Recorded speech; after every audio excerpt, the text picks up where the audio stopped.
ഇന്നസെന്റിന്റെ ചെറുപ്പത്തിൽ വേറെ കഴിവുകൾ എന്തെങ്കിലുമൊക്കെ ഉണ്ടായിരുന്നോ? എനിക്ക് കഴിവ് ഒരുപാടുണ്ട്.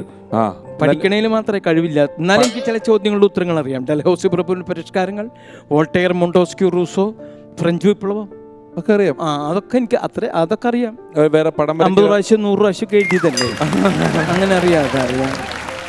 പടം വരെയല്ല. ഒരിക്കൽ 9ാം ക്ലാസ്സുകാരും 8ാം ക്ലാസ്സുകാരും തമ്മിൽ പന്ത് കളിച്ചു, ഫുട്ബോൾ. എവിടെ? ഡോൺ ബോസ്കോയിൽ, സ്കൂളിൽ തന്നെ. അങ്ങനെ കളിച്ചുകൊണ്ടിരിക്കുമ്പോൾ ആ ബോൾ ഇങ്ങോട്ട് വന്നു. ആ ബോൾ ഞാൻ എതിർ പോസ്റ്റിൽ ഗോളായത്. എന്നാ അന്നത്തെ പോളിമാഷ് എൻ്റെ അയാൾ വന്ന് എന്നെ കെട്ടിപ്പിടിച്ചു. അന്നത്തെ പ്രിൻസിപ്പൾ തമിഴനാണ് അയാൾ, ഡോൺ ബോസ്കോയിൽ. ആ അച്ഛൻ വന്ന് എന്നെ കെട്ടിപ്പിടിച്ചു. അതിന് ശേഷം പിറ്റേ ദിവസത്തെ അസംബ്ലി കൂടുന്നതിന് സമയത്ത് ഇന്നസെൻറ്റ് ഇന്നലെ ഇവിടെ ഉച്ചതിരിഞ്ഞ് കളിച്ചിരുന്നു.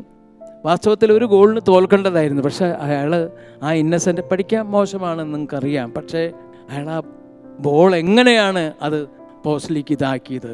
മാത്രമല്ല, ലോകത്ത് ആകെ 3-4 ആളുകൾ മാത്രമേ അങ്ങനത്തെ ഗോൾ അടിച്ചിട്ടുള്ളൂ. അതിൽ ഞാൻ പെട്ടു. അല്ലെ, സത്യം ഭയങ്കര സംഭവമല്ലേ. എൻ്റെ കണ്ണിലും വെള്ളം നിറഞ്ഞു. അങ്ങനെ എന്നെ കൊണ്ട് നിർത്തിയിരിക്കാനാണ് ഇവിടെ അസംബ്ലിയിൽ. എന്നിട്ട് അവസാനം പ്രിൻസിപ്പളും പോളിമാഷും അവർ ചോദിച്ചു, ഇന്നസെൻറ്റ് ഇനി എങ്ങനെയാണ് ആ ബോൾ ഇത് ചെയ്തേ എന്ന് പറഞ്ഞു. ഞാൻ പൊട്ടിക്കരഞ്ഞു. എന്തിനെന്ന് പറഞ്ഞാൽ, ഞാൻ ആ ബോൾ എൻ്റെ നെഞ്ച് ഇവിടെ കൊള്ളുന്നു എത്തിയാൽ ഞാൻ ചാടിയതാണ്. അതുകൊണ്ട് ഞാൻ ഗോളടിച്ചതൊന്നല്ല, ആ ബോളാണ് അവിടെ പോയി ഗോളായത്.